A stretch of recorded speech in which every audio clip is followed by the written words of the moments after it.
तुम जैसे नालायक मुझको बर्बाद करोगे। तुम लोगों के बाप दादाओं को भी मैंने लोहे के चने चबाए हैं। आज मैं अगर तुम लोगों जैसे लोगों की चलती ना मूवी माफिया, और तुम जैसे सड़े हुए सूडो जर्नलिस्ट की चलती, तो आज मैं इंडिया की टॉप एक्ट्रेस और हाईएस्ट पेड एक्ट्रेस नहीं होती। मैं तुम्हारे सामने हाथ जोड़ती हूँ और कह रही हूँ कि प्लीज़ मुझे बैन करो। नमस्कार दोस्तों, आज मैं अपनी जो हमारी इंडियन मीडिया है उसके बारे में आपसे कुछ कहना चाहती हूँ। लेकिन मैं ये ज़रूर कहूँगी कि ऐसा नहीं है कि हर जगह अच्छे लोगों के साथ में कुछ बुरे लोग भी होते हैं। और जो मीडिया है उसने जितना मुझे प्रोत्साहित किया है, जितना मुझे प्रेरित किया है, इतने अच्छे सलाहकार, इतने अच्छे दोस्त जो मुझे मीडिया में मिले हैं, मैं कहूँगी कहीं ना कहीं मेरी सफलता में उनका बहुत बड़ा हाथ है। उनकी मैं हमेशा आभारी रहूँगी। लेकिन जो दीमक की तरह जो एक सेक्शन मीडिया का है जो हमारे देश में दीमक की तरह लगा हुआ है, और उसको धीरे धीरे करके उसकी गरिमा को, उसके स्मिता को, देश की इंटेग्रिटी को, देश की एकता को आए दिन अटैक करता रहता है। आए दिन इनके जो भी है झूठी अफवाहें फैलाते रहते हैं। अपने गंदे भद्दे विचार, देशद्रोहिता के जो विचार हैं वो ओपनली सबके सामने रखते हैं। और इनके खिलाफ हमारे कॉन्स्टिट्यूशन में किसी भी तरह का कोई भी ना पेनल्टी है और ना ही कोई सज़ा है।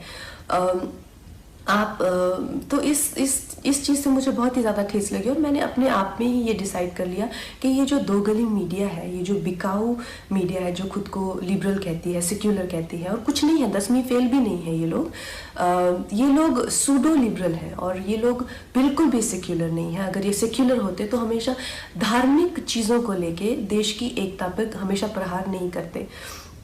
ऐसे ही एक चिंदी से जर्नलिस्ट को मैं एक दो दिन पहले एक प्रेस कॉन्फ्रेंस में मिली, तो उसी की तरह बहुत सारे लोग हैं जो जितने भी हमारे जो सीरियस इश्यूज़ हैं, हमारे जो सीरियस कॉजेज़ हैं। वर्ल्ड एनवायरनमेंट में डे के दिन मैंने प्लास्टिक बैन को लेके एक कैंपेन किया था, जिसमें मैंने प्लास्टिक के ख़िलाफ़ ईशा योगा सेंटर के साथ में काफ़ी कुछ एक्टिविटीज़ की थी। इस जर्नलिस्ट को मैंने उसकी खिल्ली उड़ाते हुए देखा।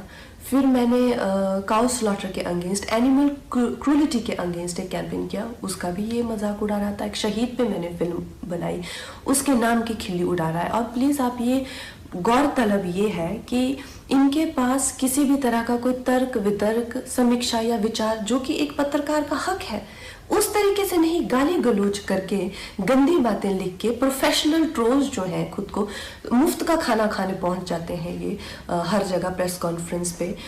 मैं जानना चाहती हूँ कि कोई तो क्राइटेरिया होना चाहिए कि अगर आप खुद को जर्नलिस्ट कह रहे हैं, क्या आपने किया हुआ है? मुझे एक अपना लिखा हुआ कोई ना कोई एक पीस या एक ब्लॉग, जैसे मैं खुद को अगर कलाकार कहती हूँ तो कुछ तो होना चाहिए टू माई क्रेडिट। आप खुद को क्यों पत्रकार कह रहे हैं? किस लिए आप पत्रकार बने हुए हैं?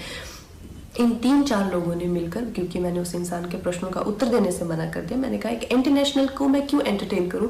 मेरे पास किसी भी तरह के देशद्रोही के लिए 0% टॉलरेंस है। तो 3-4 लोगों ने मिलकर मेरे खिलाफ एक कोई गिल्ड बनाई है, शायद कल ही बनी है, ना ही उसकी कोई मान्यता ही है और ना ही उसकी कोई धारणा ही है। तो उस गिल्ड के चलते हुए लोगों ने मुझे धमकी देना शुरू किया है कि मुझे बैन कर देंगे, या मेरी कोई चीज़ का मुझे कवर नहीं करेंगे, या मेरा करियर बर्बाद कर देंगे। अरे नालायकों, देशद्रोहियों, बिकाऊ लोगों, तुम लोगों को खरीदने के लाखों भी नहीं चाहिए। तुम लोग तो इतने सस्ते हो, 50-60 रुपए में बिछ जाते हो। जो अपनी देश के साथ गद्दारी करे, अपनी ही थाली में जिसमें खाते हैं उसी में छेद करते हैं। तुम जैसे नालायक मुझको बर्बाद करोगे। तुम लोगों के बाप दादाओं को भी मैंने लोहे के चने चबाए हैं। आज मैं अगर तुम लोगों जैसे लोगों की चलती ना मूवी माफिया, और तुम जैसे सड़े हुए सूडो जर्नलिस्ट की चलती, तो आज मैं इंडिया की टॉप एक्ट्रेस और हाईएस्ट पेड एक्ट्रेस नहीं होती। मैं तुम्हारे सामने हाथ जोड़ती हूँ और कह रही हूँ कि प्लीज़ मुझे बैन करो, क्योंकि मैं नहीं चाहती कि मेरी वजह से तुम लोगों के घर में चूल्हा जले।